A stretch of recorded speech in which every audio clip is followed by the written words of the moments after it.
Thrilled to be joined by Craig Fuller today of FreightWaves, a man that's been making waves himself, calling for a trucking, I believe it's limited to trucking recession. Is that a fair assessment of what you cover and how you define what you're thinking about? Yeah, so we would refer to it as a freight recession, which is predominantly trucking, but there are certainly some concerns about ocean freight and what is likely to happen over the next couple of months as well. Yeah. I guess the reason that I limited it to trucking was right now it seems to me that trucking is the immediate impact, and the freight recession in shipping is potentially a result of these Chinese lockdown or the China lockdowns. Is that fair? Yep, that's a very fair statement. This is a wild world, huh? It's a crazy world, and I think China is increasingly becoming a more difficult place to do business. You know, for so long, the Chinese Communist Party was pretty much willing to do about anything to develop trade lanes and become a world manufacturing supply chain center. But they sort of have violated that pact in recent months and over the last really 18 to 24 months by attacking their own business and economy, which has made it difficult for Western companies to sort of depend on them as a dependable supplier. I was reading some of your Twitter threads recently and going through your website, and one of the things that I thought was a very interesting insight that you had is that, you know, it's one thing to pursue the COVID zero strategy when the rest of the world is somewhat cooperative. But when you are pursuing COVID zero and the rest of the world is opened up and all of a sudden people want their stuff, they're going to be a lot less accommodative than they maybe otherwise would be. And it'll be interesting to see if this creates the catalyst for onshoring. Yeah, I think it certainly, whether it's onshoring or nearshoring in places like Latin America, I think what it does is it forces supply chain executives to sort of evaluate whether they can depend on China as a reliable supplier. So the belief, if you go back to March of 2020 or even before that, you know, going back to January when China first saw the virus, is that in those days was a lot of information. We didn't have a good sense for how it is transmitted, how deadly it is, how deadly it could be, whether, you know, how to treat it. It was an unknown sort of virus to us. And I think largely the entire world was sort of catching up and trying to, you know, play defense at the same time. I think the challenge is that largely the Western world, and for most parts, the vast majority of the globe, have sort of surrendered themselves to sort of living with COVID and saying, hey, you know, this is a far less deadly disease than perhaps it used to be. It's a far less deadly disease than we worried our worst fears are. Some of the new sort of variants are far less deadly than even the first variants.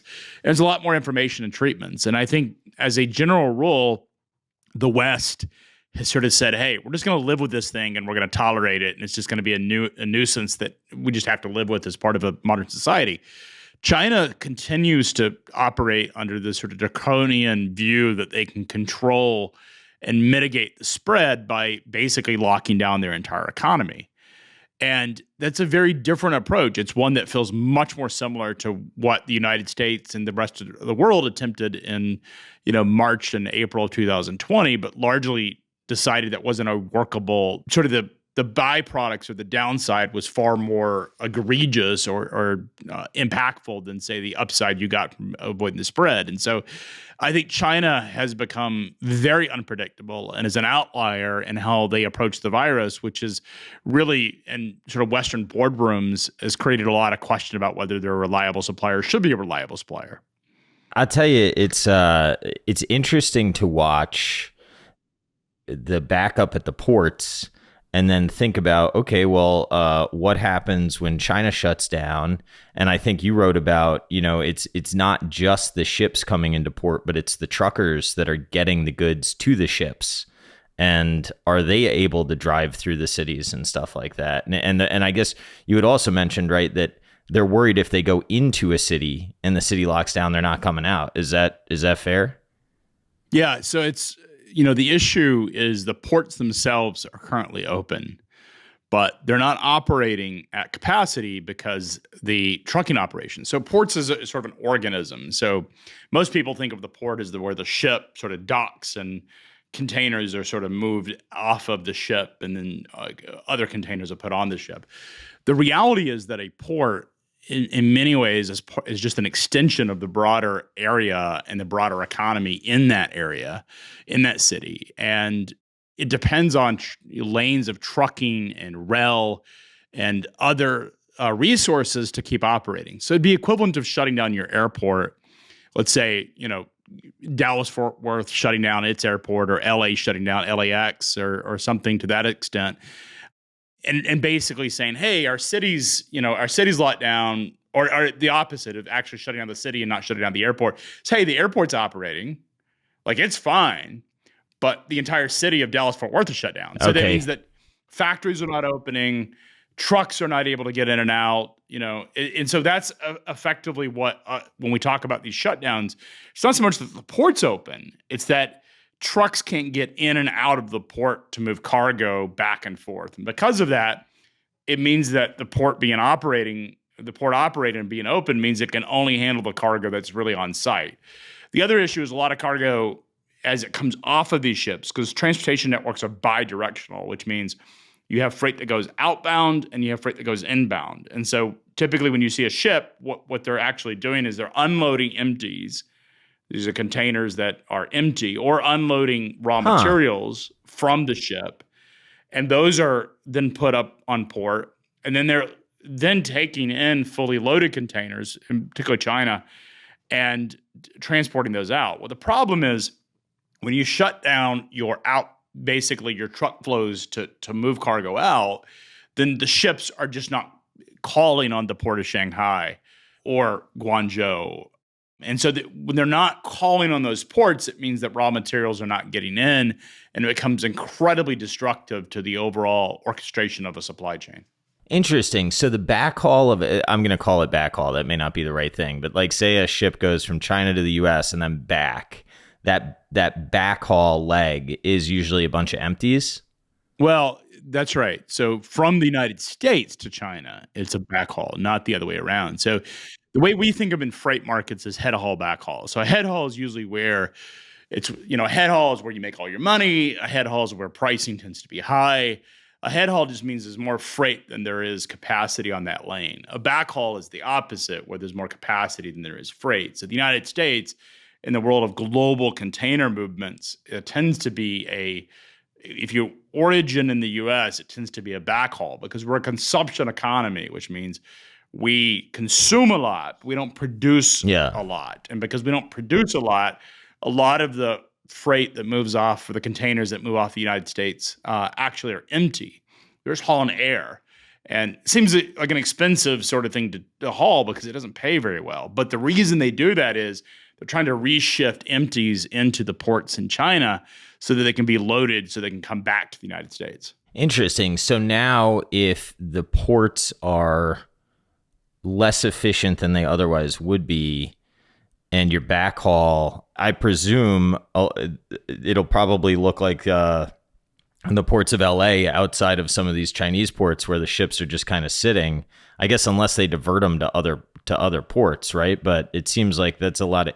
Well, they are doing the diversions now. So in the early phases of it, we saw a lot of ships anchored off the coast outside of Shanghai, and a large percent is now actually avoiding the coastal waters entirely, and sort of Shanghai entirely. And so they're making protocols in Hong Kong and other ports around the overall Chinese coast, because they don't want to go to a place where it just isn't, freight's not moving. So they're already avoiding, we're seeing as many as 1/3 of all transactions, of all sort of bookings, ocean bookings, being bumped or rejected by carriers, because they don't have they're what we call blank sailings, is they're basically not scheduling those ships to show up at port.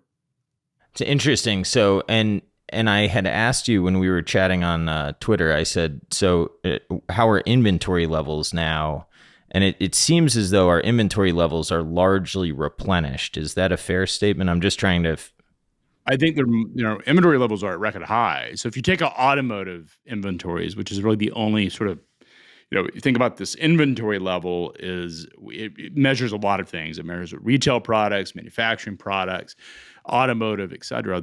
And cars are, whether it's used or new or just very expensive relative to the unit count. So they tend to have a lot of weighing or weight on the actual inventory levels because the automotive, the cars are just such a big piece of the American economy.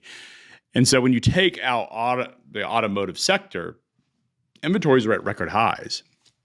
And so as a general rule, American consumers and American businesses have plenty of inventory.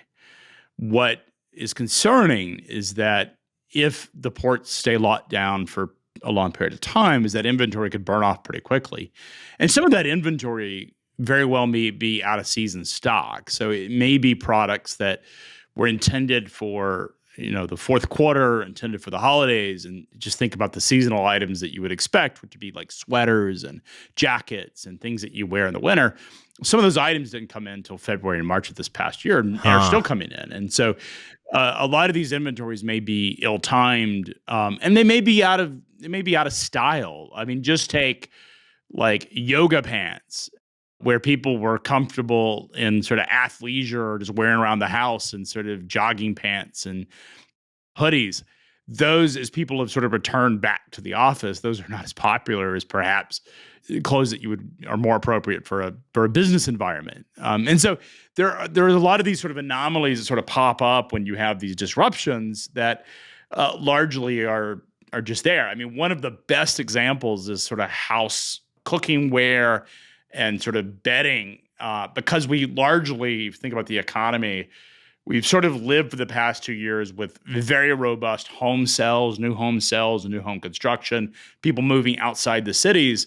Well, that movement, while directionally will still stay in place, I think people are largely continuing to reevaluate where they live, and whether or not they live in the city, they still largely have some presence in the suburbs if they can afford it, or even away as a second home. What we're seeing now is that shift, the demand on cooking ware and bedding and household goods is less than what it was 2 years ago.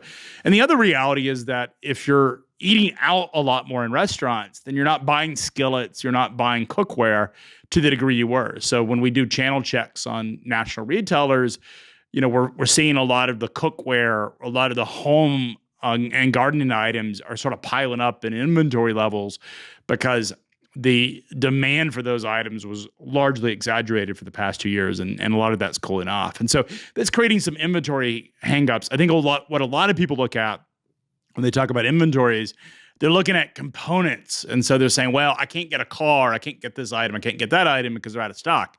What is largely causing that is one or two components that go into the finished good that's actually causing that product to not be delivered. And cars are probably the most obvious example. Is you go to the dealer and they say, I can't get you a car for another year or 6 months or whatever the number is. I have no cars, I have no inventory.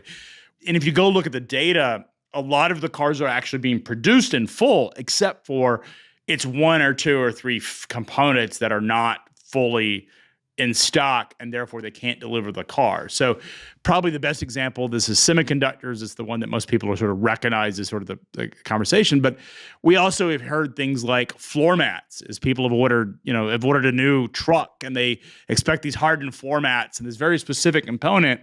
And the dealer is required to deliver it in full. And what they're finding is that they can't actually deliver it because they're missing that one or two very specialized component. And therefore, they're not able to actually deliver those items. And because of that, we as consumers think, inventories are at record lows. So that's not the reality. The reality is that inventories can be very high, but one or two components can be missing, and it's just causing everything to break down. And when you say inventories, is there a way to drill down through so inflation is a big issue, right? So in dollar terms, I would expect inventory to be high, but is there a way to separate dollar terms from volumes?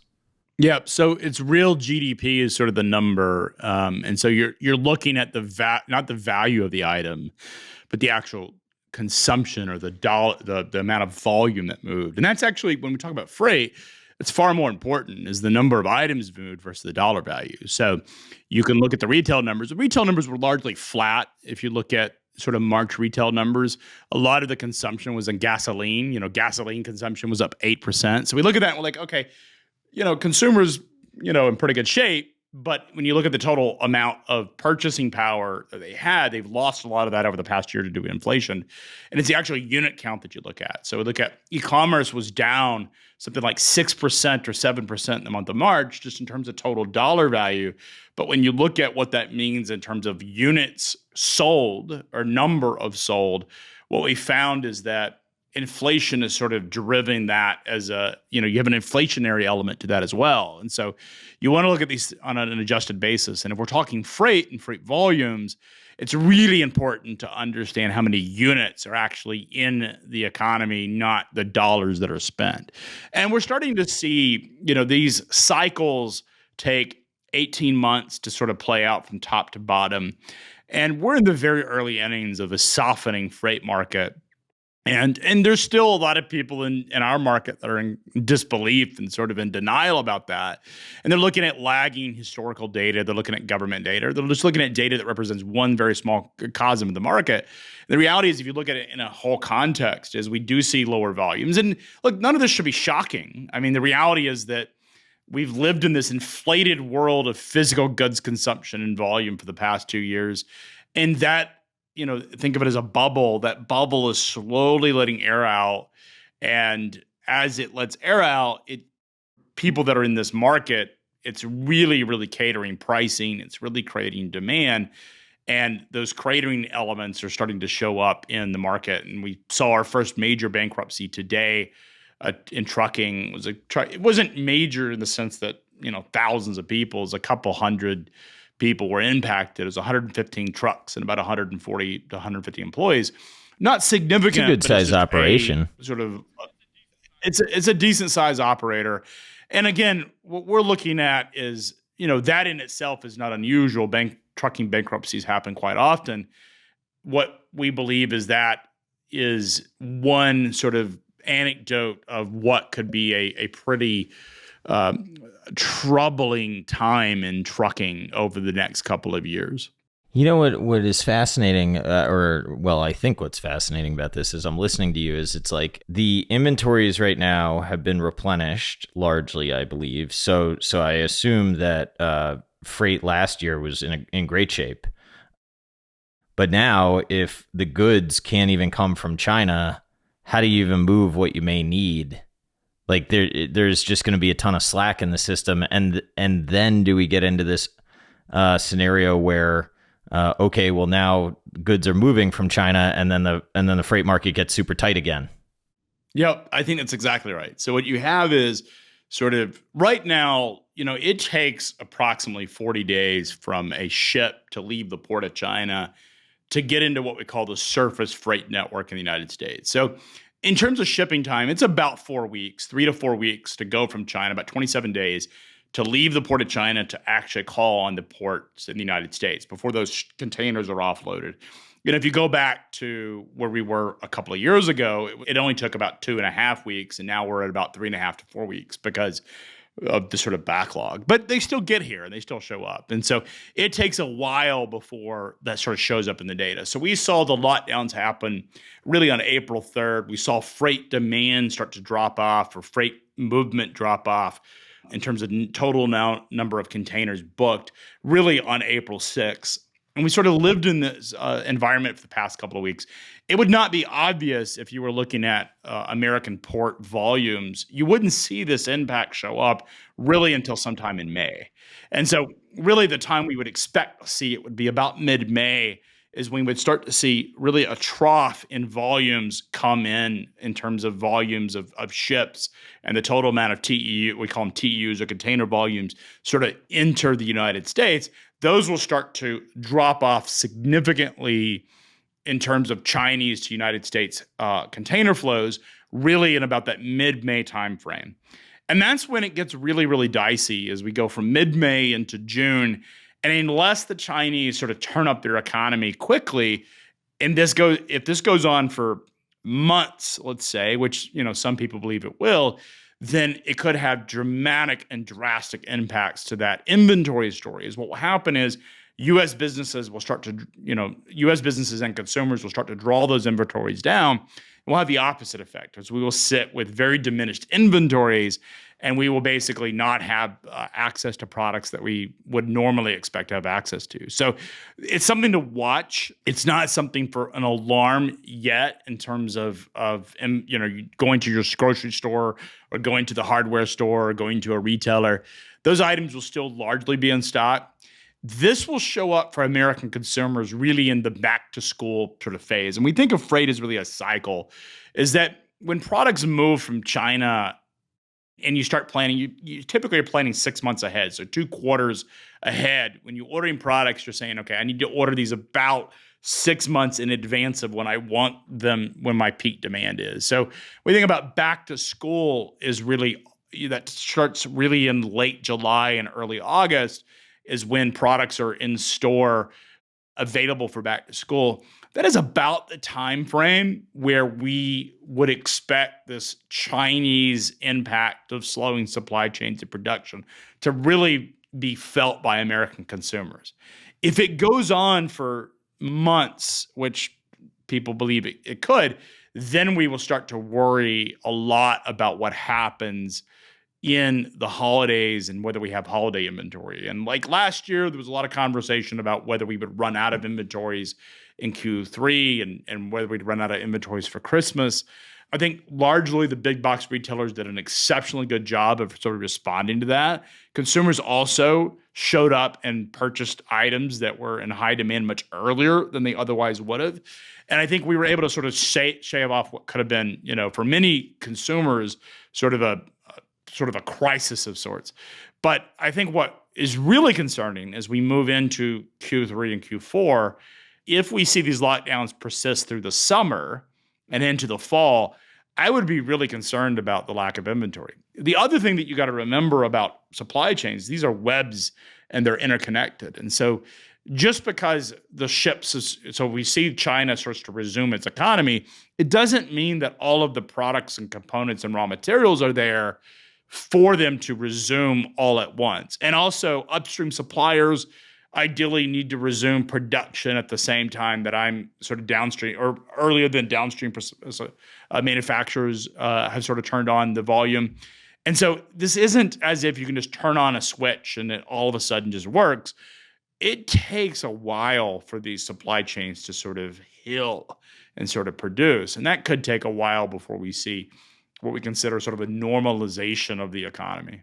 So how many conversations are you privy to where people are talking about onshoring or nearshoring? I would imagine that this is one of the top conversations now. It's odd to go from a world where everything was just in time and super tight to a world where everybody's trying to contemplate, well, how do we get a robust and resilient supply chain?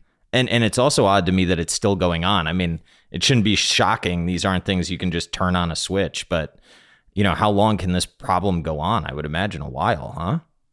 I mean, the Chinese government, the Chinese Communist Party, is committed to its zero tolerance policy. And I think different than the United States is you can have politicians that are committed. So just take Donald Trump, which is probably the most, whether you voted for him and you supported him, he's certainly someone who's, of all of the presidents we've had in the last 300 years, is the most stubborn president. That's why people loved him, but they also hated him for the same reasons. And oftentimes, people loved him, loved his stubbornness, and people that hated him for being stubborn. The reality is he's the most stubborn president that we've probably seen in our life, certainly our lifetimes and maybe in history. I don't know. But you take that and, there is a lot of sort of limitations of power that an American president has. Our system has checks and balances. We have congressional, and we also have the opportunity to vote. So public opinion really matters in the United States. China, not so much. It's an autocratic regime. In many ways could be compared to a dictatorship in the sense that you have an elected, we'll call it elected by the Communist Party, an appointed premier, which is a premier Xi, and basically Xi runs it as almost a dictatorship, is very autocratic in the amount of power that he has inside the Chinese system. And so if Xi, who has argued that, for years, and the Chinese government has argued for years that their COVID zero tolerance policy was superior to the West, there was this whole sort of sense in China that they had sort of defeated the West through the virus, that their approach to really zero tolerance was superior to the American system or the Western system, is that we allowed all of these people to die. We allowed our people to be sick. And it's because we were not disciplined. We were not, we didn't care about, the people around us, and their sort of stance on COVID was far more superior. And they've had a draconian zero tolerance approach for really since they first identified the virus. We adopted parts of that in the early parts of the virus because we thought we didn't know the impact, and this was unprecedented territory. But American political systems are built to sort of respond to public opinion. American political systems are built to mitigate the amount of power that one individual or one groups of individuals have. And because of that, China can stay committed to this policy far longer than any Western elected official would. And you think about what for many Americans was sort of disturbing about Donald Trump was that he didn't seem to care. He was very stubborn. And like I said, many people loved him for that. Many people hated him for that. The reality is Xi doesn't have to worry about Chinese public opinion. He has to worry about Chinese public control. And the best thing about the COVID lockdowns for China is that it actually mitigates the amount of information, the amount of crowd gathering that you get when you have times of significant distress. And so in some ways, if you go back through history, it's not the point where there's a lot of distress that causes sort of revolutions. It's right after there's sort of this relief rally where people have sort of built up this anger and frustration and stress that they end up sort of imploding. Go back to the French Revolution. That was actually after the hunger, there was a significant amount of hunger in France, and then it sort of resolved itself and the economy was on the upswing. That's when you sort of saw people were emboldened to sort of take to the streets and protest and sort of overthrow the government. That is a much more dangerous time for the Chinese government, is after they sort of let this go, not currently. So the longer they stay locked down, frankly, the more control they can have over their own people. And they're using COVID as a way of sort of forcing compliance to stay in your homes and not organize. And so there's a lot of sort of geopolitical watchers are watching this and saying, this could go on a lot longer than it would be tolerated in the West. Yeah, that is going to cause some real issues for the foreseeable future for everyone involved. I mean, the unfortunate reality is that if 40% of GDP is locked down in China, that GDP is directly tied into manufacturing production and supply chains. And because it is so significant in terms of the world's manufacturing centers and world manufacturing supply, is that it will have a lot of cascading downline effects of production in every part of the world. China is just so important in terms of manufacturing and supply chains that the rest of the world depends on it. And so you think of what happens in Taiwan, whether we're producing finished goods and electronics, depends on, a lot of the casing and cases, the low-end sort of plastic components that go into things like cameras or into TVs. A lot of that's made in China and then shipped to Taiwan, where they sort of put in the semiconductors, or ship to Malaysia, where they sort of assemble these items.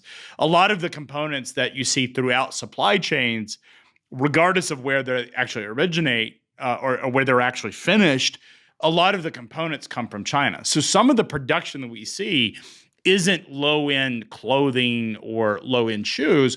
A lot of it's raw material components that go into the finished products that may be shipped to the United States for final assembly, or maybe shipped to Mexico for final assembly, or Vietnam or India. And those items are being disrupted as they flow, and therefore you could see cascading supply chain effects across the rest of the world that we're not even accounting for, and largely don't even have visibility about. Because it's an opaque issue, and we just don't get really good data from China. The only thing we can sort of look at is what is being shipped out in terms of volume of cargo out of China, and then sort of draw some historical sort of reference to what that could mean, and a lot of channel checks on what that could mean. I think an interesting aspect of what you're describing is I perceive China to usually be a long thinking society, but I got to think companies are thinking long and hard about how to diversify their risk as fast as humanly possible right now. If I'm an American manufacturer, or an American wholesaler, retailer, whatever, and I'm looking at, okay, what am I going to do when this disruption happens and I don't have inventory? And you can go back, you don't have to go very far in history. Go back to last year in 2021, and you saw a big delta, a big difference between companies that had inventory and companies that didn't have inventory and how they performed. So every company faced inflationary issues, but the companies that did really well last year were the companies that had inventory when consumers wanted to buy it. The companies that struggled were the ones that didn't. So if I'm running a supply chain, if I'm running a production plant, or I'm running a retailer, I want to know what is the resiliency of the suppliers that I depend on. And it's not so much to know the resiliency of just them, but it's also the downline or upstream components that go into those products that matter. And so I think as an American supply chain professional, if I run a distribution system or even run a factory, I'm going to look at every single one of my suppliers and understand what is the risks that I am now accepting by using those suppliers. And if the price delta, if the price between one supplier and another is not very vast, and let's say we compare Mexico versus China, the cost isn't just in the components themselves, but it's also the labor cost in Mexico is now as competitive as China in terms of a per hour basis for assembly and production. It's the transportation cost. Well, moving products on container ships from China to the United States is very expensive relative to land transportation. Mexico happens to be in the center of the United States. I don't have to transport it from the coasts from the West Coast to the East Coast, which actually cuts down a lot of the cost associated with movement. And so when you start to think about that, and most importantly, I know that production plant can provide my on-demand need when I need it, and is a lot less prone to sort of this autocratic government that can disrupt things. I start to look at Mexico far more favorably, or even domestic U.S. production far more favorably than I would have otherwise done it. And so a lot of people will bring up tariffs and said this was sort of predicted during Donald Trump's trade wars. And there's some truth to that. A lot of people predicted that this was sort of forced back. Certainly Donald Trump wanted to force manufacturers back to the United States, America first. The reality is that didn't happen. And the reason that we didn't see that happen is it was a cost, it was a tax. So we put 10% tariffs and then 25% tariffs. And everyone assumed, okay, that will force the price deltas between Chinese goods and American goods start to narrow. And at some point that will force American businesses to sort of think differently about China production. It didn't really happen. And the reason it didn't happen, it was a cost. It was a tax. American businesses largely could pass on those cost deltas or increases to American consumers, and we were happy to pick it up. The difference now is this is a supply chain problem, and there are supply chain disruptions. And those disruptions will impact the flow of cargo. And we impact the flow of cargo, and they impact the flow of businesses' ability to get their hands on product, then the calculation is incredibly different. Because if we're talking about raw materials, if you don't have the raw materials that go into the finished goods, you can't produce a single thing that is involved in that item if you can't find alternatives. And so it can shut you down your entire production plant if I'm producing a finished good. If you're talking about retailers, then it's, hey, I need inventory and I need my store shelves full. And if I'm selling, say, fast casual clothing for people to wear around their homes or go out, just to hang out at the soccer field on the weekends, then I am concerned about price because there's a finite price that I'm willing to take. But I may look at places like Vietnam, Bangladesh, Pakistan, where I can find equivalent suppliers as alternatives who are able to provide those goods to me. And so I think what we're seeing is China is a risk that is not currently factored in to a lot of companies' understanding of the future. And I think what we've seen is I think a lot of Western sort of think tanks and geopolitical strategists and economists assumed, and rightfully so for many years, that as China ascended and was sort of dependent upon the Western economies and Western consumers for product demand, that they would largely open up their markets and largely mitigate. The rule of law would sort of win out, and they would always respond to economic cycles and economic demand as sort of first. And they did that for 20 some odd years, maybe even 30 years. For the first, to go back to 1980 to really the last sort of 30 years, is largely China continued to operate under Western systems.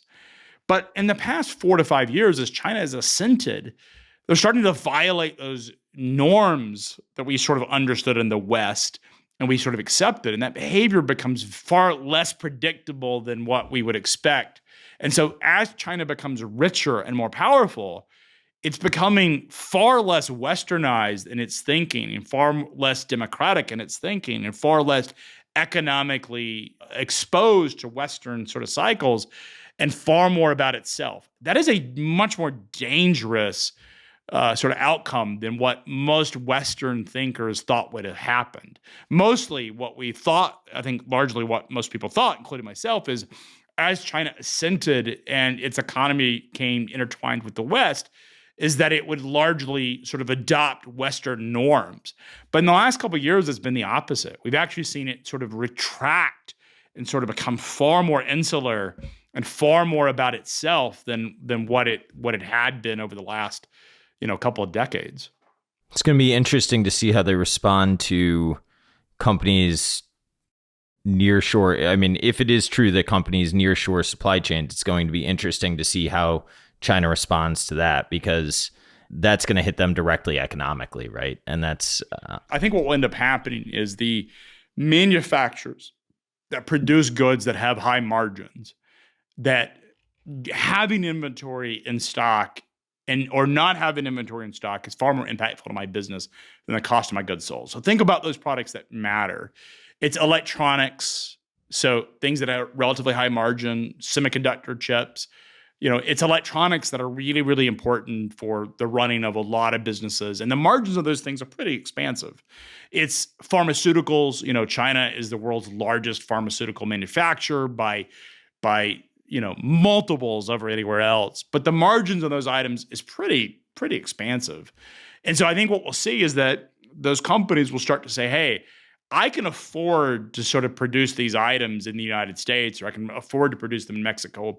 Puerto Rico is a great example of that, because the risk of not having these items is far more impactful than the cost of producing them. So maybe it costs me 20 or 30% more to produce them at home, but at least I'm not running out of them. And so I think what we'll see is those items that tend to have higher margin will leave China far faster than those items that are so low end general commodities that you see in sort of discount retail. Those items are probably going to be less prone to leave. There will always be a manufacturing base in China. You can't reverse that. But I think that we will see a movement towards companies thinking differently about how they run their supply chains, and frankly, holding a lot more inventory than they have in the past just to absorb some of these shocks. That's really interesting. So what was it like when you released a report and all of a sudden you see JB Hunt's stock go way down?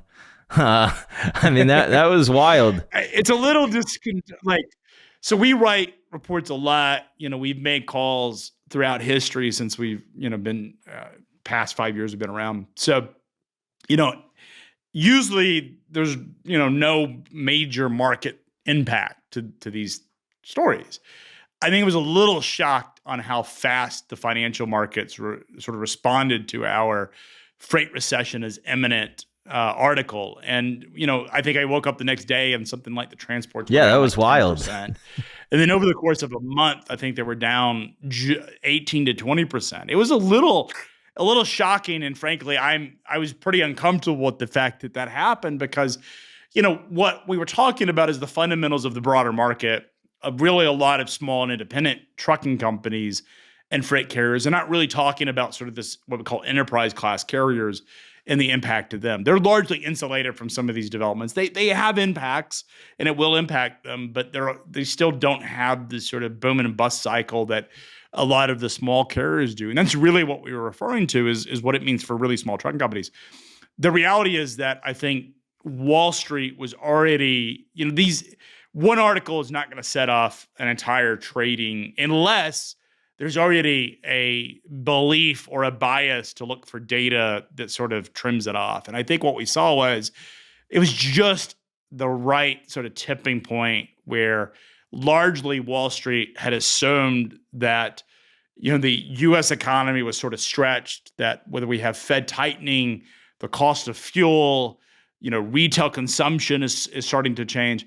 I think Wall Street largely bought into the thesis that the market for freight is largely, the climate is changing towards a risk-off environment versus risk-on. I mean, for 2 years, the transports have done exceptionally well. And I think really what has happened is that you look at what happened in Russia with the Russia-Ukraine war and what that happened to fuel prices. You looked at the Federal Reserve starting to really, really increase interest rates. You see mortgage rates go up. You start to wonder, and then you see consumers starting to go out and sort of live their lives, not consuming physical goods, but consuming experiences. And at some point, you start to say, this is not good generally for the transports and not good for people that are in logistics. Because if you're not moving a lot of products through the economy or as many products through the economy, it means that there won't be as much opportunity for those companies in the future as there is in the past. And so, Wall Street is typically a 6 to 12 month sort of view of the overall sector. And I think that's what caused those to sell off. I just happened to be the sort of tripping, hit the tripwire that caused all that cascading. But it is certainly a little intimidating and a little bit like, oh my God, what did I do? It's sort of like as a kid, you sort of, you go over and you're like, you touch something and everything crashes out from under you. Like, it's just like that. I remember I was once traveling on a business trip and I was in a hotel and I went in the shower and I simply just very gently, because I'm in the morning, I don't have a lot of energy, and I sort of gently closed the shower door and the entire pane crashed. It exploded, which I didn't even know was possible, but apparently tempered glass is very fragile. It's naturally fragile. It's supposed to be fragile. But apparently over time, the sill inside the tempered glass can sort of deteriorate. And apparently glass doors can explode. Didn't even know that. But I gently closed this glass door, and all of a sudden the glass door explodes, and all this glass sort of like shatters me almost like a bomb. And it ended up cutting my hand. And it's very similar to that. Is like that article sort of tripped off this cascading effect of all of these sort of elements. The shower door, I didn't do anything to cause it. I just happened to be right place, right time, and sort of like pulled on the door enough to cause it. That's exactly what happened, I think, with the article. And I think generally what we're seeing is that the market continues to be, a lot of headwinds for carriers, a lot of headwinds for transportation companies. And I think generally our thesis is still correct in the sense that the market is decelerating. The spot rates continue to fall. Freight volumes continue to be challenged. And I think the thesis that we had is still intact. Now, when you're writing for, your cover, that article, I thought what was interesting is like you even came out and you were like, I don't know why JB Hunt moved this much on my article. Like, they're largely insulated. Yeah, I don't. I mean, and even all of the trucking companies, some of them are more exposed to the spot market than others, but certainly JB Hunt. I mean, JB Hunt is sort of the Dollar General, their intermodal business, which is the railroad putting a truck onto, and taking a container and putting it from truck to rail.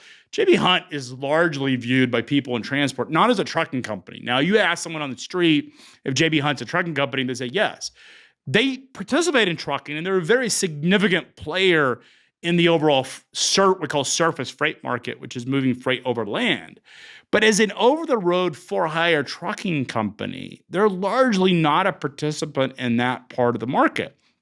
And that's better for their shareholders because they don't have what we call commoditized spot freight exposure, except in their logistics operations and brokerage operations. They're largely insulated In many ways, sort of like Dollar General is in retail, is when the economy is doing really tough, Dollar General does exceptionally well because people start to value lower cost products and are not necessarily going for the most premium product in the shelves. They're shopping less at Target and more at Dollar General when the economy is they still need the cleaning supplies and they still need their milk or their food. So they'll go to Dollar General, they won't go into Target. And what we would say is JB Hunt sort of fits that model as well. When the market softens and freight demand sort of slowly moves away, JB Hunt actually does better in that environment because their intermodal rail operations tend to be lower cost than, say, truckload. Also, when times aren't as important, moving on rail is actually an advantage, not a disadvantage. It's a feature, not a bug, because it means I don't have to keep product in my warehouses. And so when JB Hunt sold off as much as it did, it was really sort of surprising just because fundamentally it didn't make sense. I think what happened is that the entire sector sold off. And like I said, I don't think this is just our article. I guess we get credit for being the cascading effect, but the reality is that the market was already looking for reasons to sell the transports, and this just happened to trigger the right algorithms to do it. Yeah.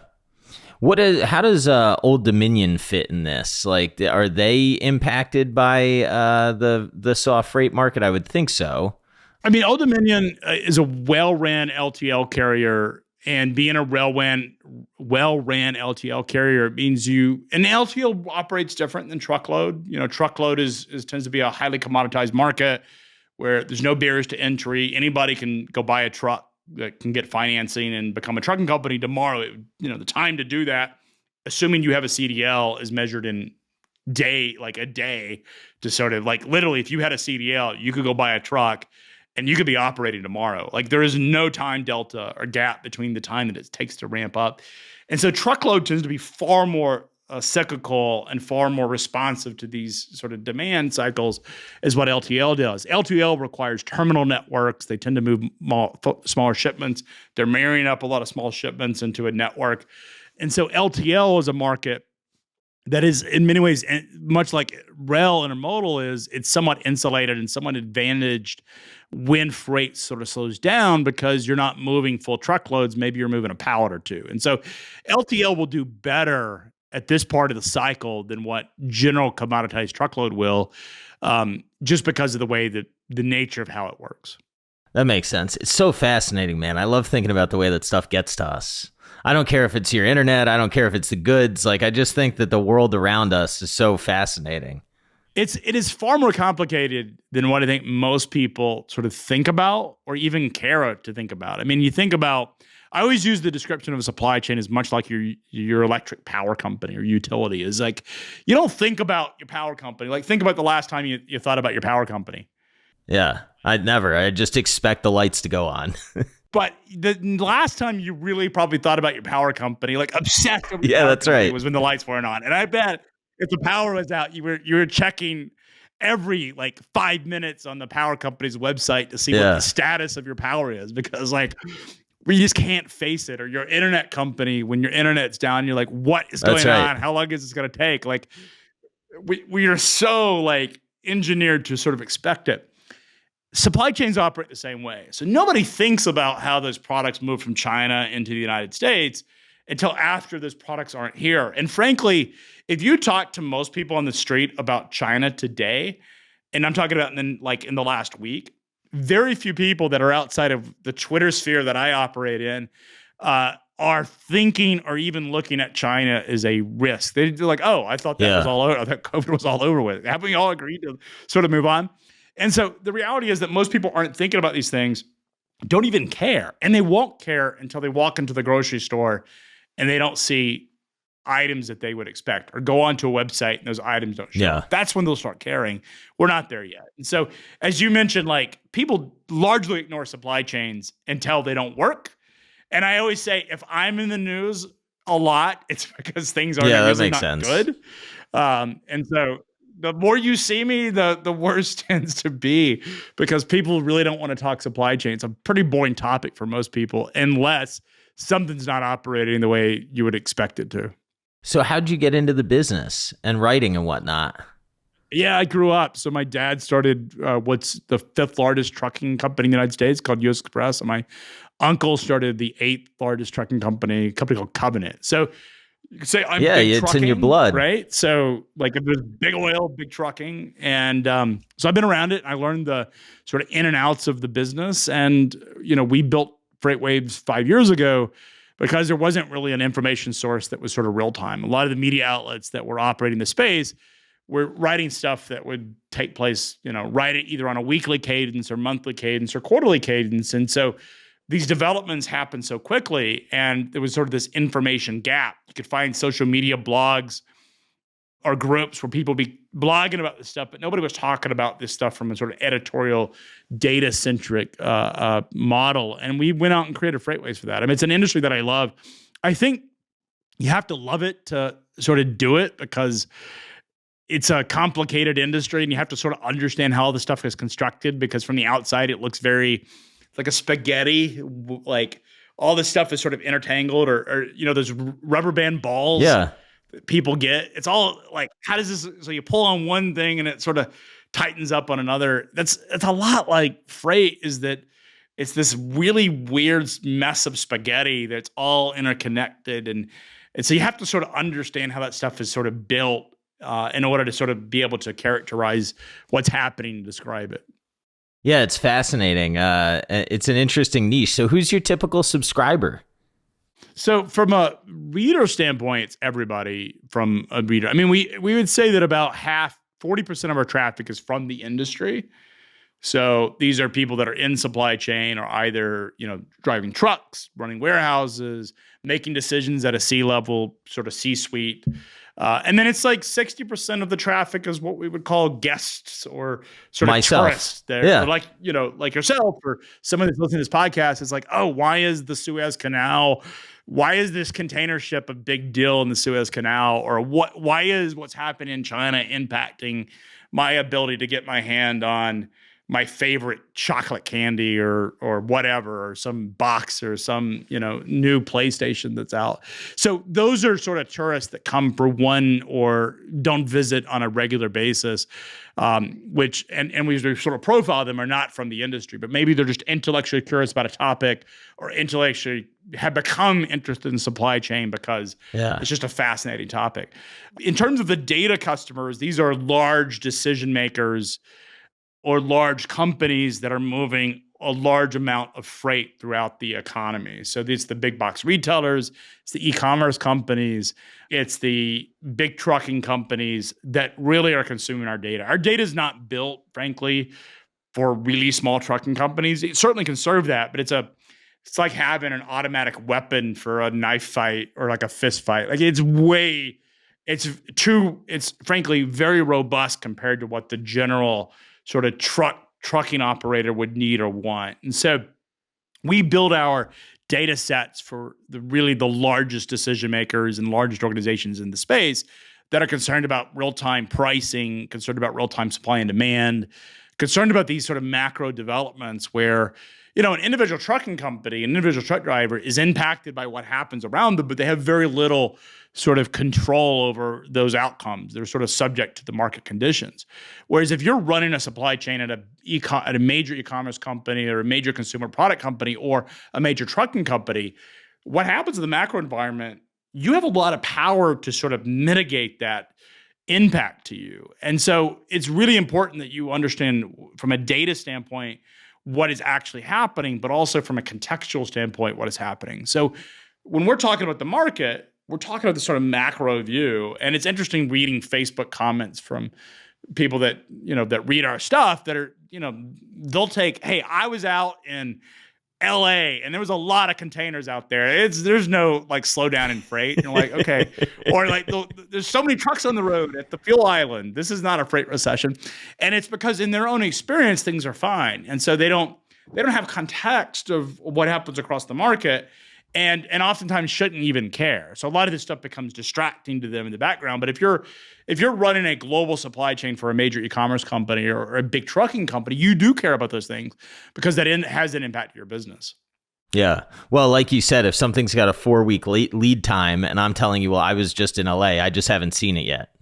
That's right. So if you're sitting in a grocery store in Chicago or Dallas or Chattanooga, Tennessee, and you go into the grocery store and you're hearing about all this stuff in China, it just feels like this is just the media making something up and no big deal. And maybe you're not even paying attention.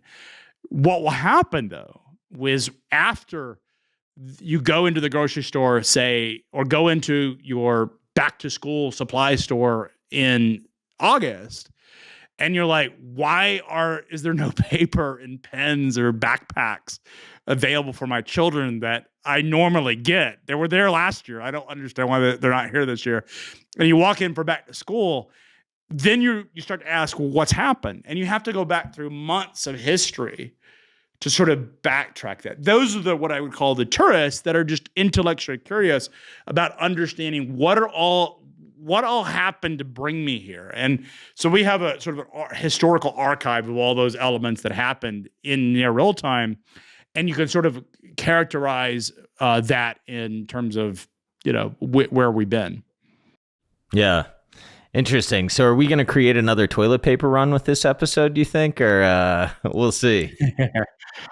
A lot of toilet paper is produced domestically. I wouldn't sweat the toilet paper crisis. Look, I think generally, as a consumer, you should be thinking about having some buffer of any item that is critical. Toilet paper, just like the toilet paper crisis of 2020 is sort of like the most ridiculous crisis in American history, because it's an item that nobody thinks about and nobody really thinks, oh, I have to stock up on toilet paper. It's ridiculous that we ran out of toilet paper from a sort of a laughable consumer standpoint. But the reality is that was a shift from, a lot of people were consuming toilet paper at the office. Yeah, had to their shifted house. to the sort of home lifestyle, and just the consumption pattern shifted, and the supply chain took a while to catch up. I would not sweat toilet paper, but if I'm thinking about back to school supplies, and we're thinking about what happens in China now, I would be thinking about, does it make sense to go ahead and buy those supplies now? And I may be wrong. Like we talked about stuff that happened in Q3 in August and September and October, and warned about some of the supply chain shortages may happen for Christmas. I think largely consumers were sort of generally okay. You may have not gotten your favorite color or your favorite item or your favorite sort of technology, but you largely were okay. No one went without during Christmas. Nobody got coal. Although if you got coal, it'd be worth a lot of money. So that might have been a really good present this past year. I'll tell you who got hurt though. Those retailers that do overstock stuff. I mean, if you listen to Nordstrom Rack or I follow QVC, like they have that company Zulily, they had a lot of problems getting product. So like on the margin, it definitely hit. Well, a lot of it was just because they're sort of secondhand liquidation services where they're essentially liquidating inventory that other retailers was out of season. They ordered too much and didn't sell enough. They were in short supply in Q4 in the holidays, just because there wasn't any inventory of, every retailer was sort of holding on, not knowing what was there. But I think those are actually really good stock plays now, because we do have record inventories, and we are in a situation where a lot of those retailers are going to be liquidating those items. And many of those items that came in January, February, and March were ordered for Christmas and peak season that are largely sort of not being consumed now. So you may find that those discount retailers are actually a really solid play if you assume that consumers are looking for deals in an inflationary environment where prices go up, and inventories for those secondhand stores may be available, at least for a period of time. Now, anybody can bet what happens in Q3 or Q4. It's really hard to know. We believe that freight demand will slow due to the China slowdown. But we're just making a calculated guess based on history. How much of the trucking industry? I mean, you said there's zero barrier to entry, right? I can go get my CDL and grab a truck. How many guys kind of come in when it's tight and then leave when it's like this? Like, how much would you expect kind of labor supply to maybe go up as a result of guys saying, you know what, fuck, I got into trucking too late and now I'm getting out? So we know that there's 170,000 new trucks and drivers, we call it dispatchable capacity, that have entered the market over the past really 2 years. So it's the largest number of new trucking companies have joined the freight market, as well as the largest amount of trucking for higher capacity in history has joined the freight market. And so when we think about the amount of demand just in terms of freight, that's really encouraged the sort of expansion cycle of a lot of new entrants. And, a lot of people come back and say, well, I hear about this driver shortage. Why is there why are so many trucks coming in if there's a driver shortage? And what they're largely referring to is the employee drivers. So there's really two types of capacity.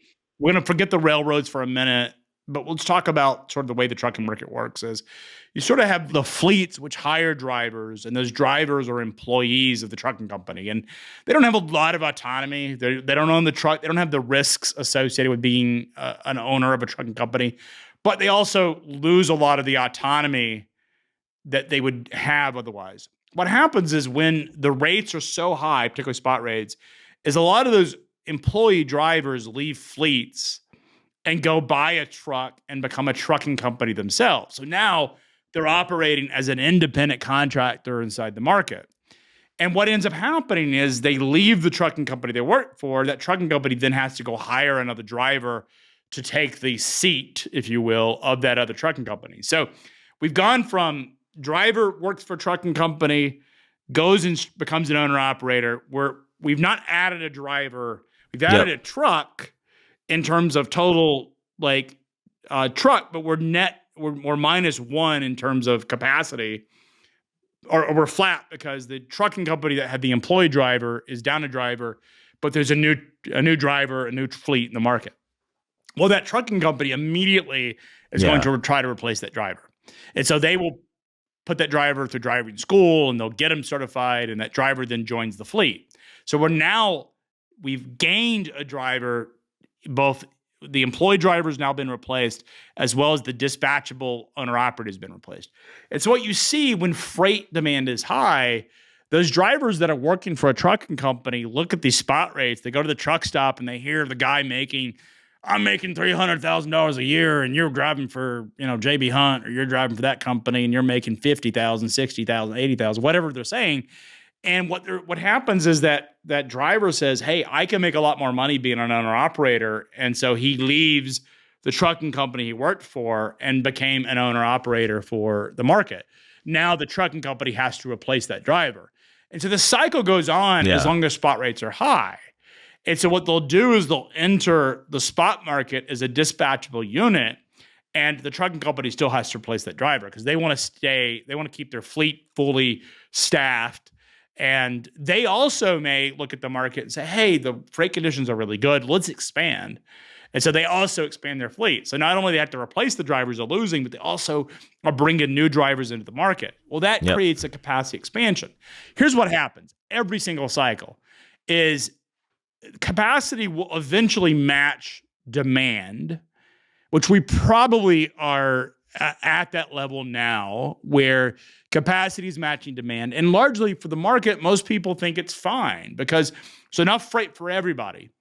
But what happens is that expansion continues to take place because just inertia is there, and spot rates are still high. And as long as spot rates are still high, and they are still high versus historical norms, new entrants will enter the market.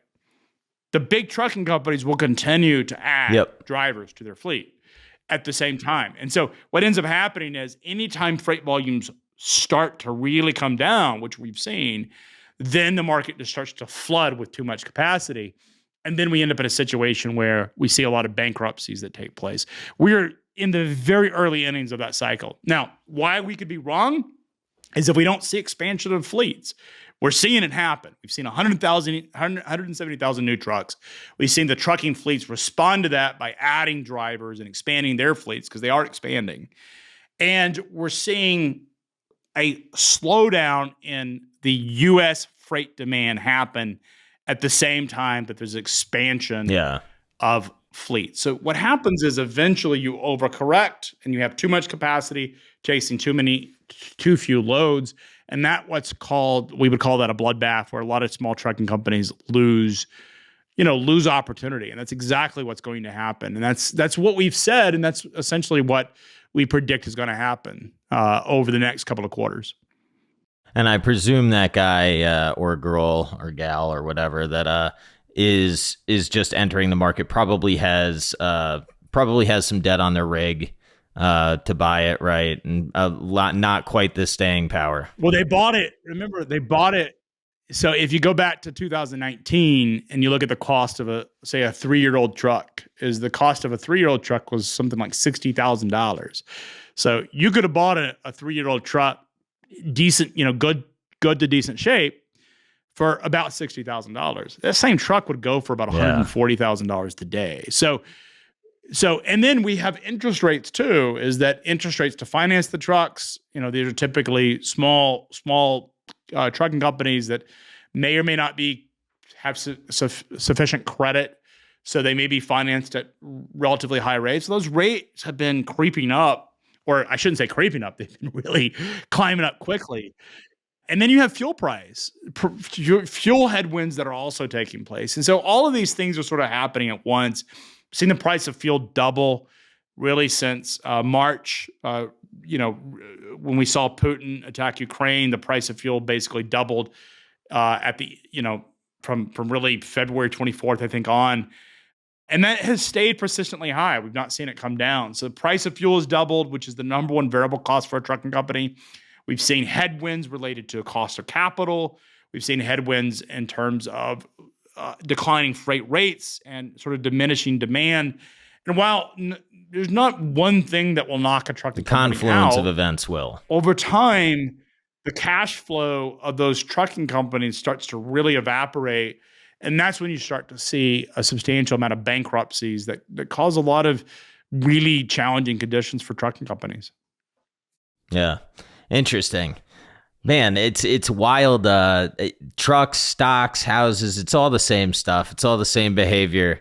It's all supply. I mean, look, supply and demand is the most, like, economics 101, and anyone would be well served to understand supply and demand. It's funny because, a lot of times consumers, we see politicians do it. I like to believe the politicians that talk about exploitation and price fixing and profit taking and profit engineering and monopolistic prices are not dumb enough to believe that they don't believe in supply and demand. I mean, they say these things, I think, because it plays well. It's politically popular, but surely the people, take Elizabeth Warren as an example. She's a Harvard, professor. I'd like to believe she's not dumb enough to actually believes the nonsense that comes out of her mouth, in the sense that like all of these oil companies and companies are just exploiting the poor people and sort of profit engineering. I like to believe that she understands supply and demand, but I don't know that she does. The reality is that supply and demand matters. It matters in trucking. It matters in oil. It matters in every single economy across the planet. And ultimately, supply and demand wins out. And so when we look at trucking, because there are no barriers to entry, it is a very cyclical market and is very prone to boom and bust cycles, very much like oil is. And so we think about the trucking market. If you try to think about the fracking or the shale companies in the United States, are very similar to the trucking companies or these owner operators. Is typically the shale companies tend to be smaller operators. They can sort of come online really quickly and come offline when the market goes south.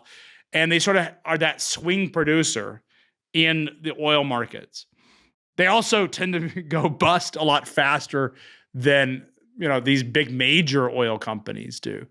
And the trucking market works the very same way. Is the owner operators, these independent carriers, are very much like the fracking operators and the shell operators, where their variable cost is much higher than the broader market.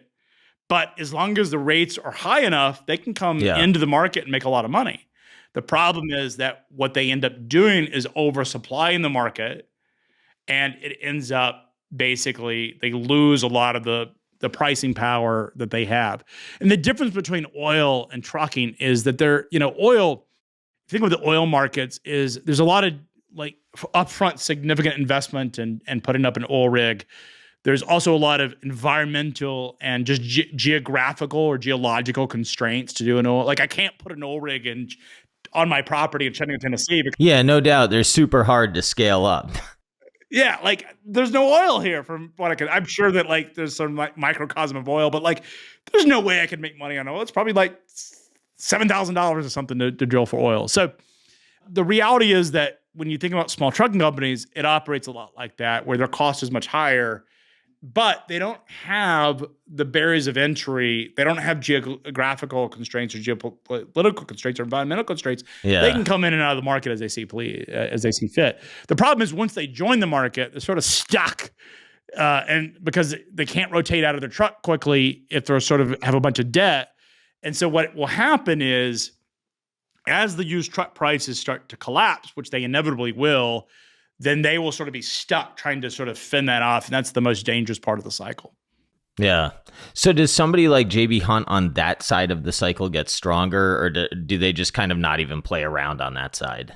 I mean, Hunt is going to do really well in any cycle. They have the most diverse in terms of revenue streams of any company. They play in the low end part of the market or the cheaper part of the market, which is the intermodal market, play in the high end market, Yeah. play in the brokerage market so high end would be last mile, furniture delivery, things like that.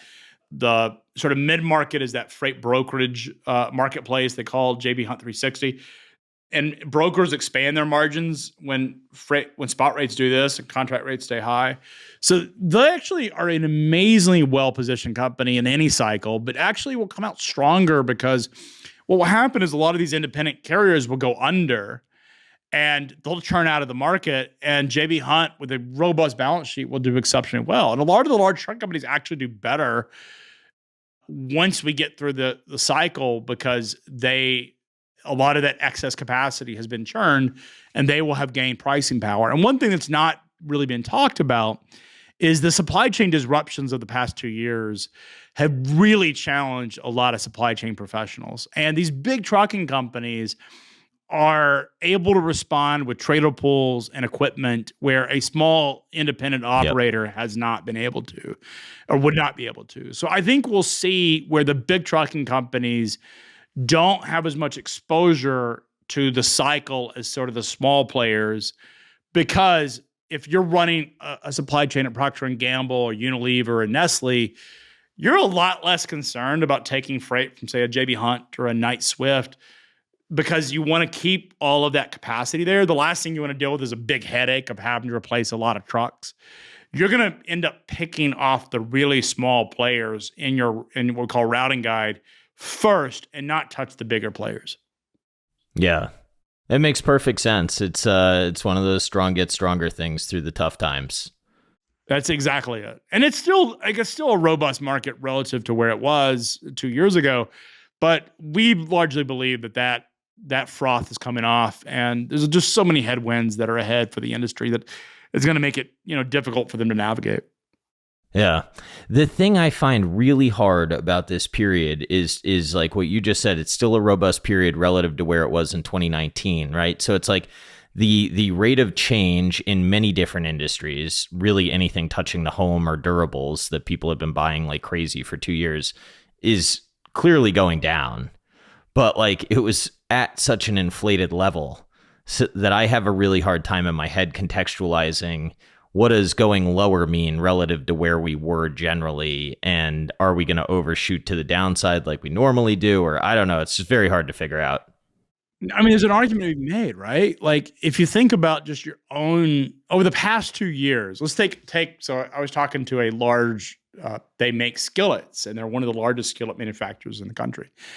And the CEO, it was a mayor's roundtable. The CEO got up and spoke about sort of business updates, and he goes, "Hey, I want you to know that for the past 8 weeks, we've seen significant slowdown in volume." And he said this in front of a room of other CEOs. And it was sort of the timing of what he was talking about matched what we saw in freight demand. And it strikes me as skillets make absolute sense. And they would be seeing the same developments. Is if you think about a skillet, is we only, as consumers, need so many skillets. We buy a house, maybe we upgrade our kitchen, and maybe we've gone and upgraded our skillets, right? How often, I was single once, I was married and then single and then remarried. And you tend to, as a dude, at least for me, when I got divorced, I didn't replace any of I used whatever I had in the kitchen until, I got remarried and my wife replaced Yeah, no all of our doubt. kitchenware because that's what you would do. we are unlikely to buy another skillet for probably 20 years, I'm guessing, right? And so as a consumer, you're not going to go replace those items that you've already bought. And the assumption that you would have to make about most consumer behavior is that really for the past 2 years, if you had a reason to buy a skillet, Yep. you would have already Yeah. bought that skillet. And I think this is true of a lot of different items. We're talking specifically about skillets, but just think about gardening supplies. A lot of people went out and bought bigger homes, but they lived sort of went in those homes and sort of moved in those homes sometime in 2021. They bought their gardening supplies then. A lot of that demand, because you're only going to buy a certain number of skillets, you're only going to buy a certain number of a certain amount of furniture out on your porch, number of basketball goals. That demand may not only overcorrect to the downside in terms of just diminishing demand short term, but it actually may go much further than what it was in 2019, simply because consumers that had the opportunity with disposable income largely replaced the items that they always wanted to replace during the last 2 years and may not need or want to replace those items anytime soon. So we think about all of those categories which consumers for the last 2 years have done it.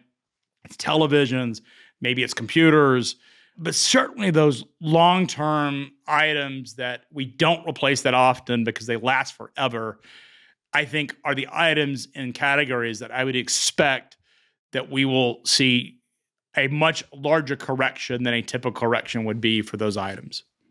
Yeah, I think that's right. And especially, I think the marginal propensity to, like the wealth effect when everything was going up, people were buying. Now, stocks are correcting and rates are going higher. Maybe people start to think a little bit harder about where they're spending. And it's going to be really interesting to watch. I mean, if you go back to a year ago, NFTs were like this hot thing, which is just like a digital picture. And it was sort of we were sort of told it was this sort of new asset class. And maybe there's and I'm sure there's a market for that will sort of come out the other side of it. But the fact that we were seeing all of these sort of speculative bubbles across all asset classes suggests that as consumers start to lose a lot of their purchasing power through inflation, through higher interest rates, then you start to look at really questioning how much demand is going to be there for these highly discretionary items. And I think about the fact that, just in freight demand, and think about all of the sort of companies that when someone buys a new home or they move, there is a multiplier effect on them moving. So we talked about skillets and kitchenware. You move into a new house, inevitably you always buy new stuff, right? Or that's sort of the typical behavior pattern is maybe it's I'm buying new kitchenware because I now have a much bigger kitchen than I used to. And maybe it's I'm largely furniture, I think, gets replaced a lot. At least every time I've moved or known people move, they always inevitably change their furniture. So they buy a new house and that couch that I've had for 10 years I'm throwing that thing out and giving it away to somebody else. And so I think what we end up seeing is as you see slowing home sales, which, home sales in March were down 8% in terms of new home sales, that will slow down a lot of the demand that would otherwise be there. And because people aren't buying new homes, because of higher interest rates, it's going to just naturally slow the demand cycle in a lot of these categories. So stuff that's highly exposed to it is consumer discretionary. And then you have at the same time this sort of movement from I'm going to buy and consume physical goods, so skillets, I'm going to go travel, TVs, to where I'm now going to take all my money and I'm going to go buy an airline ticket on Delta Airlines and I'm going to go crazy in Miami or Panama City Beach or, the Maldives or wherever I wanted to go, the Caribbean, because I'm just tired of staying in this house, looking at my skillets and my furniture. I want to go out and party. So I think that is also happening at the very same time, which could drag down further the consumption in physical goods. Yeah, I totally agree with that.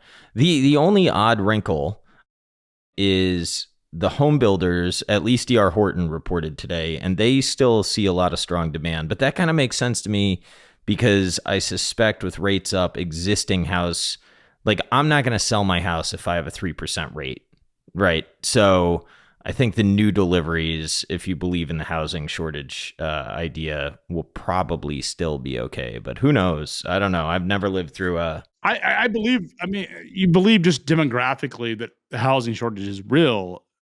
And we're not talking, I think you have to sort of take away long-term, sort of decade-long sort of trends and sort of short-term, sort of quarterly long trends. Yeah, we're talking cycles and secular trends, right? Yeah, like there's a long-term secular trend towards homeownership. People are aging. The millennials are now at an age where they can go buy a home. They sort of missed out on a lot of opportunity that would have existed because of the housing crisis. They're now sufficiently have a lot more capital available to them, and the dream of a bigger home is sort of coming back to America. And building a suburban home or being away from the cities is sort of renowned or renewed sort of focus on that. I think that is a trend that is going to stay with us and will mitigate some of these short-term slowdowns. But when we talk about sort of looking at data on a short-term basis, which is we do a lot of that at FreightWaves because these markets are very reactionary, then you do look at a lot of the short-term headwinds that exist for physical goods consumption. And I think when you look at it on a short-term basis, there is a lot of reason to be concerned. Now, you can take a step back from that. And you can look at macro trends of nearshoring, of moving production back to Mexico and the United States. That's good for trucking. You can look at what's happened in Russia and the Ukraine and the destruction of the supply chain as it relates to food. That's good for American farming. You look at natural gas and energy supplies. That's good for American oil producers because over time, nat gas and oil will come from the United States, which is a very trustworthy and dependable source of oil for Europe and nat gas for Europe than, say, parts of the world that are less dependable or more volatile. And so, like Russia is an example. And so, because of all of that, these are good long-term trends for America. And if your horizon is 5 to 10 years, you can look at it and say, I'm very bullish on the US economy. I'm very bullish on housing. I'm very bullish on freight and US trucking. And you can be bullish long-term and bearish short-term. And I think most of what I'm talking about in terms of what's happening is very short-term focused when we're thinking about month to month and quarter to quarter, not something we're looking at over the course of years. Yeah, agreed. So do you have a podcast or anything? I got to think you do, man. You got a hell of an energy. You got a great voice. You got your setup behind you.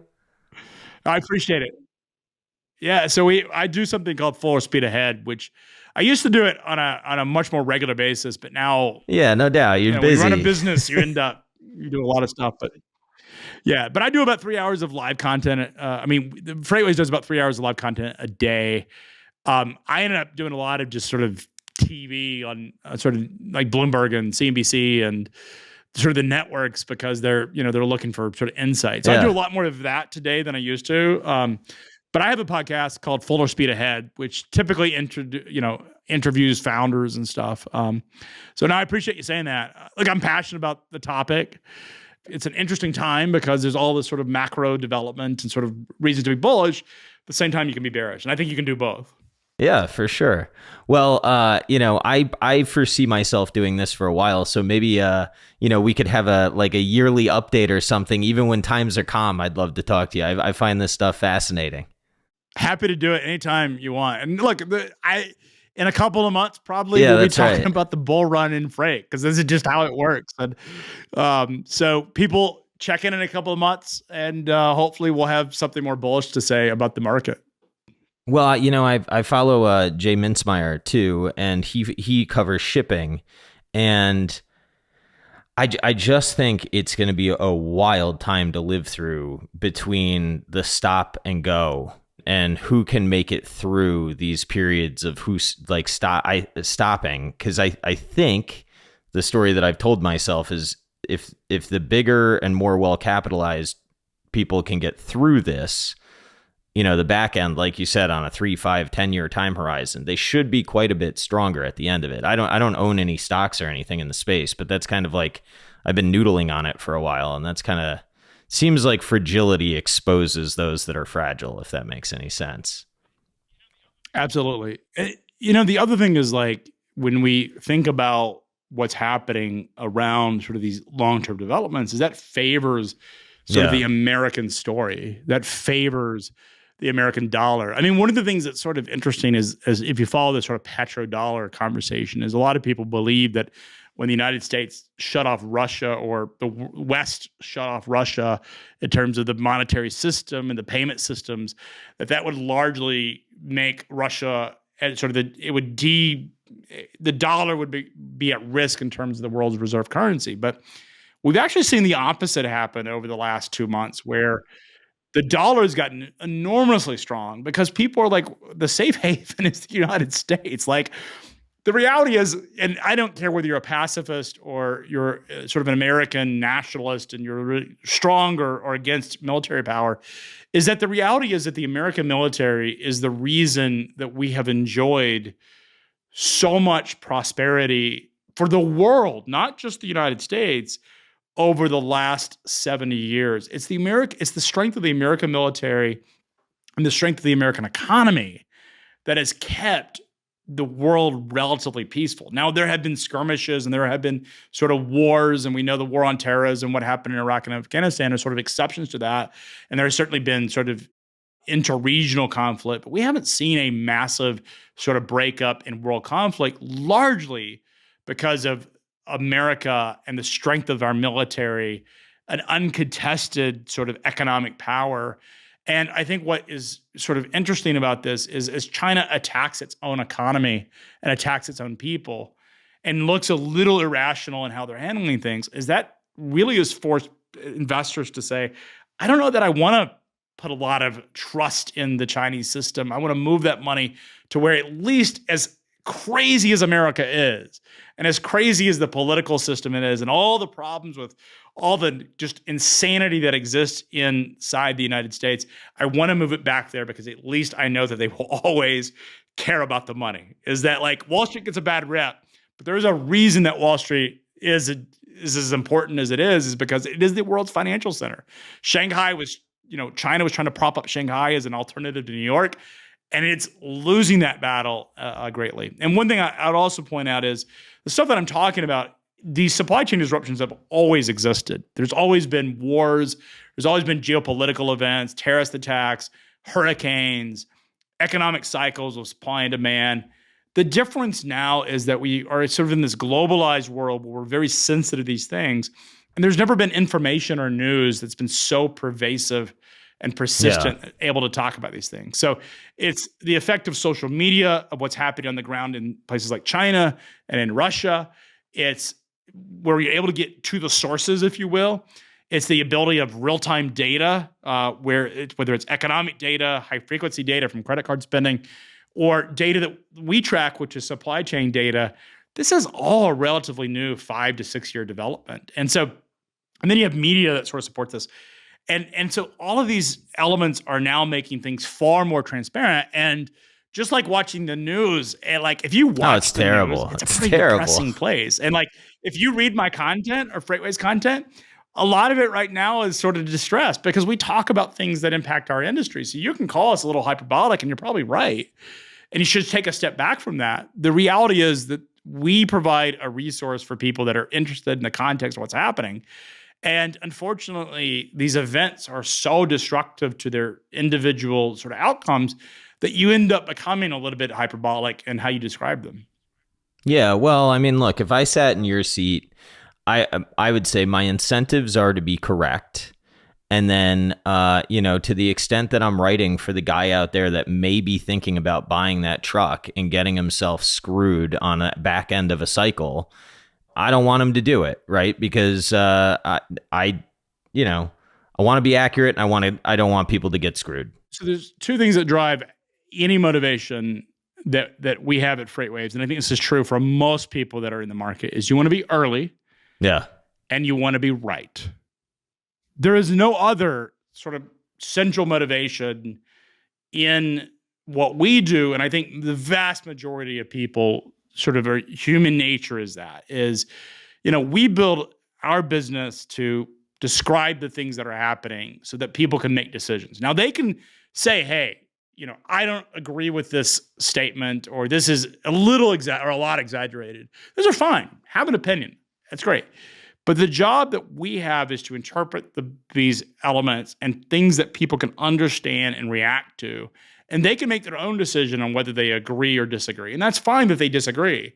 It's fine that they don't act on it, but at least they're informed. And our job is to be right about what we're seeing, inform and bring context to it, and to be early in that cycle. Because if you wait, I think way too many people, particularly reporting in our industry and even economists, they wait until after a recession has happened where they call it. They're like, oh, that was a recession a year ago. Or like, that was like, they're always very late because they wait for all the data. And the problem is when you're in these markets, like we are in freight and supply chain, which these developments happen so quickly, you have to be very on the front end and you have to sort of interpret and make guesses based on a lot of data. And so our goal is to be first and is to be right.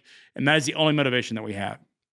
I've been late on a lot of this stuff because I've been waiting for the data, but thanks to the power of Twitter, man, I've gotten myself to open my eyes, and I kind of use it where I'll float out kind of a tweet or whatever, and sometimes I try to put something that kind of like will get people to respond, but I don't try to do that too often.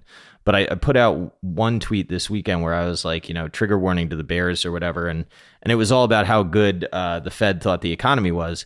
And some of the comments were like, well, dude, that's how it looks at tops, right? I mean, like by definition. And it got me thinking. And I said, you know what? I'm glad that this exists so that I can throw idiocy out there and then get less stupid. Well, the reality also is not only does it look at tops, but you got to think about what the Fed uses to sort of draw their conclusions. Is the U.S. economy and the global economy is massive, and there's all these nuances that happen, and they're using government data. They're using officially. Then they have sort of secondary data points that they look at, but they tend to use these very large macro data sets to make really profound policy.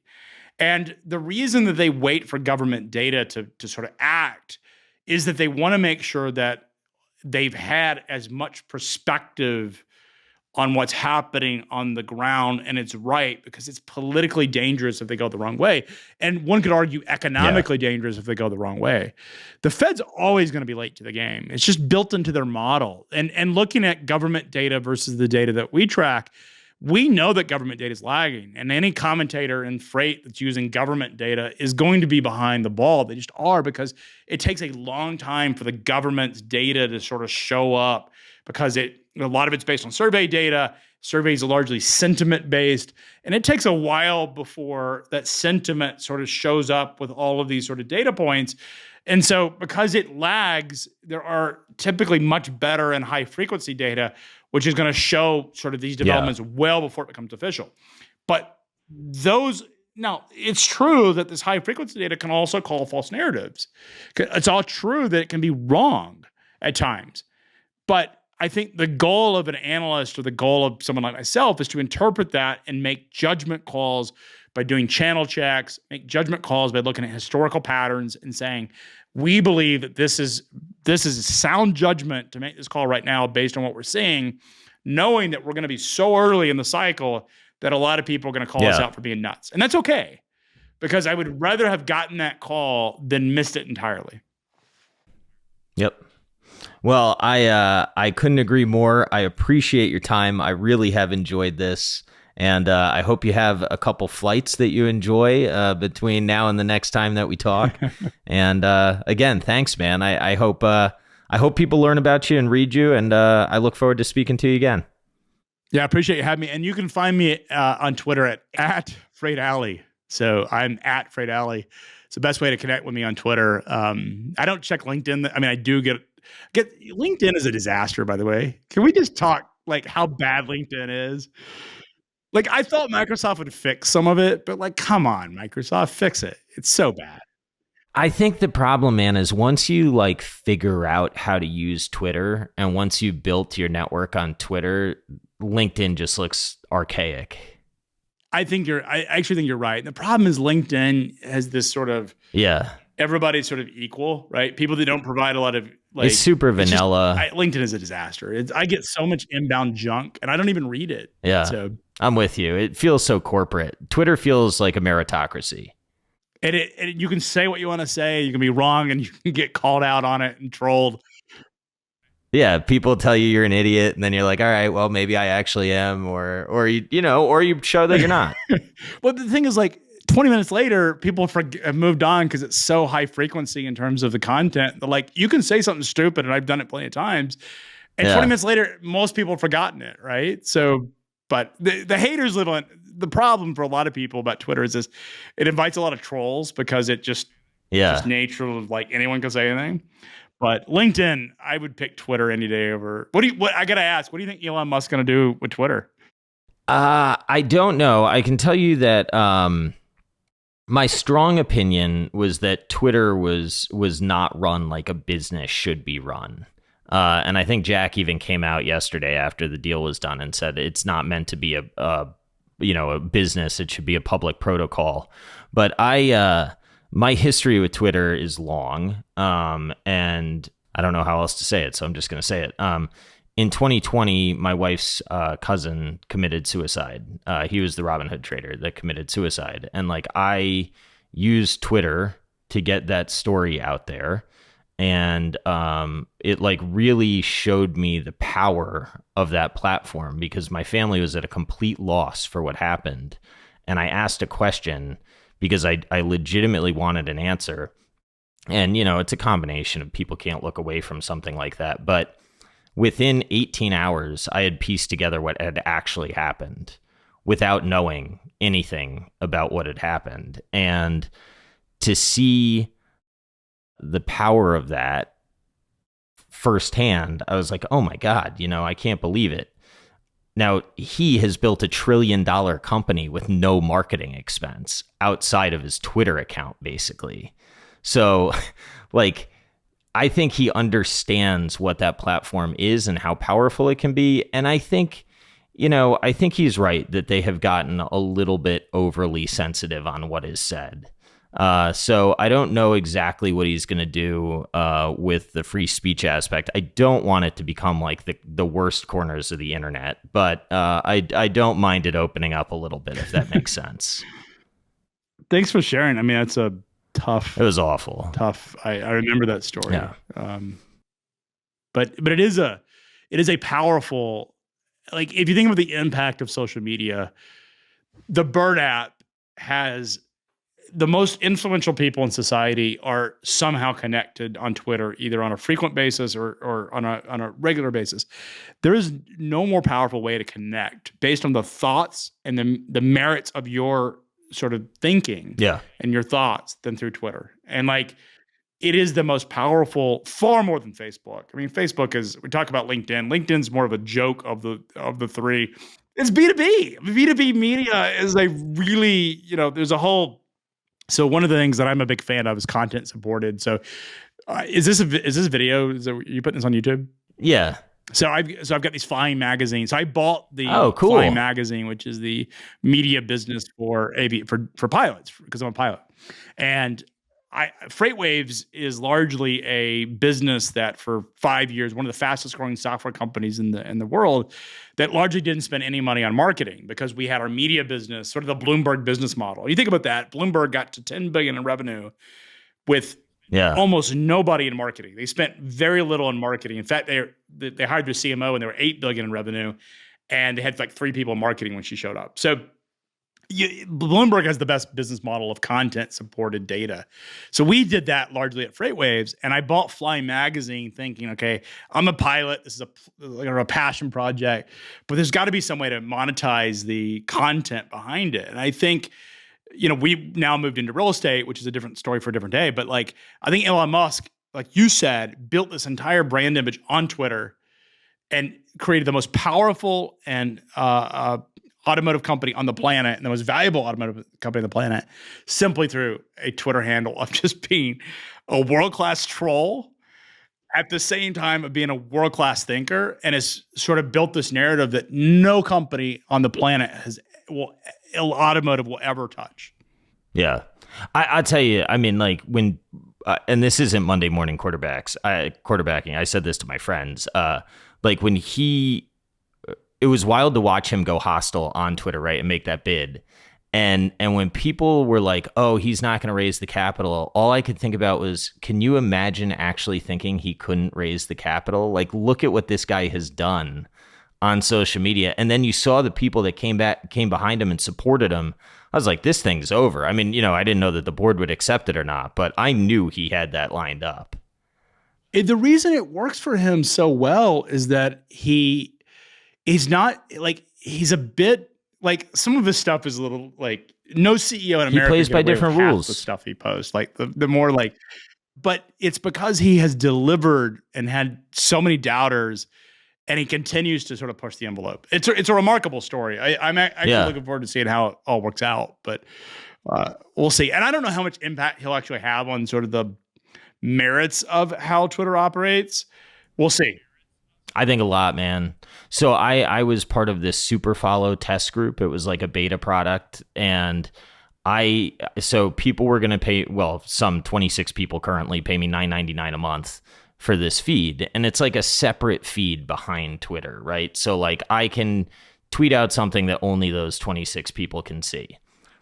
It's kind of a cool concept, but it's very hard to get another network started. And a lot of the value of Twitter is putting a thought out and then having like anyone comment, right? Connecting with people that you would never otherwise connect with or think to connect with. I said, like, I'm an audio brand, right? My super fans are people that are fans of the podcast. I'm going to need to be able to deliver them a unique audio experience. So I need like access to private spaces. This was months and months and months ago. Their answer on the call to me was, well, just set up a Zoom call. And I was like, how do you not understand that you can capture value by keeping people on the platform? And you're asking me to go out and set up stuff outside. Like, what are you doing? And not one of them was like, that's a bad idea. So I just think he's going to change the whole ethos of the company. Yeah. Well, I think the difference between like Jack Dorsey owned like 2% or something, and like for whatever reason he was ineffective. Maybe it's because he owns such little of the company. I honestly don't think he forced out cared of Twitter at the end of the day. I think you're right. But as a founder, you get that way. Like you have to sort of be re-engaged, especially when you own like 2% of the business. You're like, I think he came in because he felt obligated to it, and it's like his baby. But I think at some point, if you can't appoint your own team, and he had a finite amount of control. Like I've seen people sort of attack him as if he was incompetent. But you're like, you got to go back and read the story of actual Twitter, as he was forced out at one point. Like in the cap table, he has only a very small percent of the company, and he didn't get to appoint the board. The board was largely appointed by other people. And I think as a founder, you lose a lot of interest in the business when you don't own 100% of it, or you don't have full control, and you don't get to make all the decisions. I think Musk just doesn't care. And he'll, like you said, I think he'll get to go do what he wants to do. And the speed at which he'll do it will be pretty profound. Yeah, I think that's right. And the other part that I have told myself about Jack, and I have no idea if it's true or not, but he came back, and I think he did a lot to help the platform stay relevant. But man, like running any social media platform through the Trump years, I don't care like which way you like, especially a Silicon Valley one. I'm sure his employees were bitching every single day. I'm sure politicians were bitching at him every day. Like, I bet he just got run down. And then he gets this board that he doesn't like.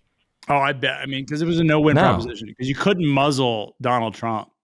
Like, it was politically, like you said, you had your employees on here. You have this sort of, hey, we want to be the town square. He's the Donald president. Trump is relevant as a person, yeah, but destructive as a person, right? Which is, I know, that's sort of insane when you think about like the fact that he was president, and yet the last 2 years have been far more, like, I think most people assumed that after he was out that the world would sort of calm down. Yeah, not and politically, Biden is so, like, politically, Biden's policies are quite similar to Donald Trump's if you look at it on a policy basis.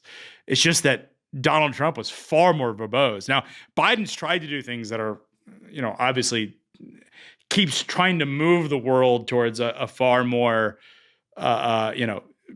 the stuff he says is not stuff he's actually accomplished. But if you look at what he's actually doing, is a lot of it's very similar to Donald Trump in terms of populism, nationalism. Yeah.